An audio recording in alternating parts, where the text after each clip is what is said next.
kepada moderator. Di sini saya akan membahas tentang analisis benchmarking.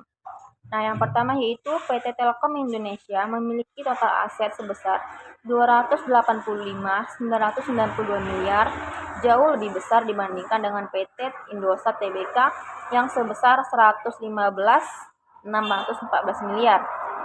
Nah, perbedaan ini itu menunjukkan skala operasional Telkom Indonesia yang lebih luas, mencakup berbagai lini seperti telekomunikasi, layanan digital, data center, dan penyiaran. Nah, yang kedua yaitu aset lancar. Telkom mencapai 54.733 miliar, lebih tinggi dibandingkan dengan Indosat yang sebesar 17.053 miliar. Nah, hal ini menunjukkan likuiditas Telkom yang lebih baik, memungkinkan untuk memenuhi kewajiban jangka pendek dengan lebih efisien. Kemudian yang ketiga yaitu liabilitas aspek PT Indosat Tbk itu per 31 Maret 2024 dan PT Telkom Tbk per 30 Juni 2024. Total asetnya itu sebesar 115.614 miliar dan 285.992 miliar. Kemudian aset lancarnya yaitu 17.053 miliar dan 54.733 miliar. Kemudian ekuitasnya 35.039 miliar dan 147.274 miliar. Kemudian labanya 19.923 miliar. Saya selanjutnya akan membahas tentang keputusan. Nah, berdasarkan analisis horizontal, profitabilitas, dan benchmarking, beberapa keputusan strategis ini dapat diambil oleh PT Telekomunikasi Indonesia Tbk.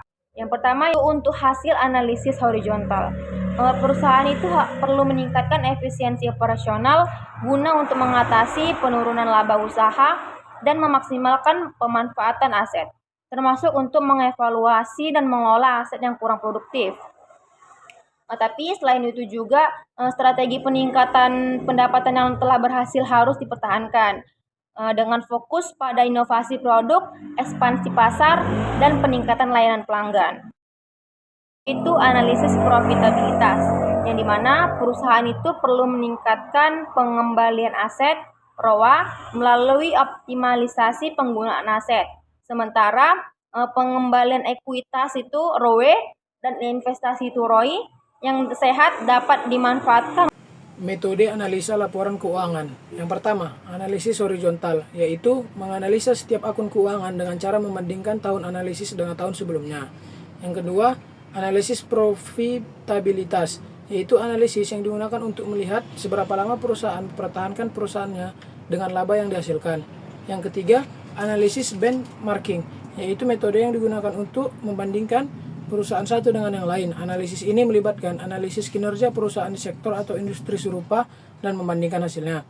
Yang keempat, membuat keputusan. Setelah menganalisis laporan keuangan, maka dapat mengambil keputusan yang lebih terinformasi dan strategis. Analisis horizontal.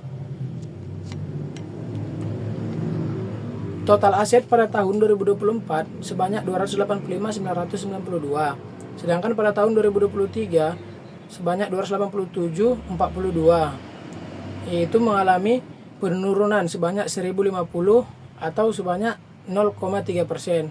Total liabilitas dan ekuitas pada tahun 2024 sebanyak 285.992. Pada tahun 2023 sebanyak 287.42, yaitu mengalami penurunan sebanyak 1.050 atau sebanyak 0,3%.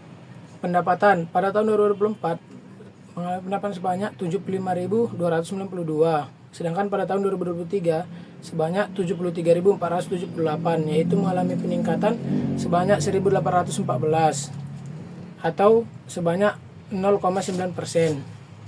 Penerimaan dari pelanggan dan operator lainnya pada tahun 2024 sebanyak 72.497, sedangkan pada tahun 2003 sebanyak 71.175, yang mengalami peningkatan sebanyak 1.322 atau sebanyak 9%. Penerimaan resitasi pajak pada tahun 2024 sebanyak 869, sedangkan pada tahun 2023 sebanyak 97, yaitu mengalami peningkatan sebanyak 772 atau sebanyak 10%. Rumus perubahan yaitu tahun analisis dikurang tahun sebelumnya, sedangkan perubahan persen tahun sebelumnya dibagi tahun analisis dikali 100%. Jumlah aset PT Telekomunikasi Indonesia dari tahun 2003 sampai 2024 turun sebesar 1050 atau 0,3%. Rekomendasi yaitu perusahaan sebaiknya melakukan evaluasi mendalam terhadap portofolio asetnya untuk memastikan aset yang dimiliki memberikan kontribusi optimal terhadap operasi perusahaan. Yang kedua, total liabilitas dan ekuitas PT Telekomunikasi Indonesia dari tahun 2003 sampai 2024 turun sebesar 1050 atau 0,3%. Rekomendasi dari kami yaitu perusahaan perlu memonitor struktur pendanaan terutama untuk mengurangi beban liabilitas jangka panjang jika memungkinkan. Yang ketiga, pendapatan PT Telekomunikasi Indonesia dari tahun 2023 sampai 2024 mengalami peningkatan sebesar 1.814 atau 10%. Rekomendasi dari kami yaitu strategi yang sudah berjalan baik perlu dilanjutkan, misalnya dengan pengembangan produk baru, ekspansi pasar, dan memperkuat. Yang keempat, laba usaha PT Telekomunikasi Indonesia dari tahun 2023 sampai 2024 mengalami penurunan sebesar 1.384 atau sebanyak 6%. Perlunya efisiensi operasional, perusahaan dapat melakukan analisis mendalam untuk mengidentifikasi biaya yang tidak memberikan nilai tambah. Yang kelima, penerimaan dari pelanggan dan operator lainnya PT Telekomunikasi Indonesia dari tahun 2003 sampai 2024 mengalami peningkatan sebesar 1.322 atau sebanyak 10%. Rekomendasi dari kami yaitu perusahaan harus mempertahankan strategi yang sudah efektif dalam menarik pelanggan. Yang terakhir adalah penerimaan resitasi pajak pada Telekomunikasi Indonesia dari tahun 2023 sampai 2024 mengalami peningkatan sebesar 772 atau sebanyak 90%. Rekomendasi dari kami yaitu strategi pemenuhan kewajiban pajak yang baik perlu dipertahankan. Analisis horizontal pada akun total aset pada tahun 2024 sebanyak 285.059 rupiah, pada tahun 2023 287.042 dan peningkatan atau penurunannya sebanyak 0,3%. Yang kedua ada total liabilitas dan ekuitas pada tahun 2024 sebanyak 285.992.000 dan pada tahun 2003 sebanyak 287.042 dan peningkatan atau penurunannya sebanyak minus 0,3%. Yang ketiga ada pendapatan pada tahun 2024 sebanyak 75.292, pada tahun 2023 73.478. Peningkatan atau penurunannya yaitu sebanyak 0,9%. Rumus perubahan yaitu tahun analisis dikurang tahun sebelumnya per 2024 dan 2023.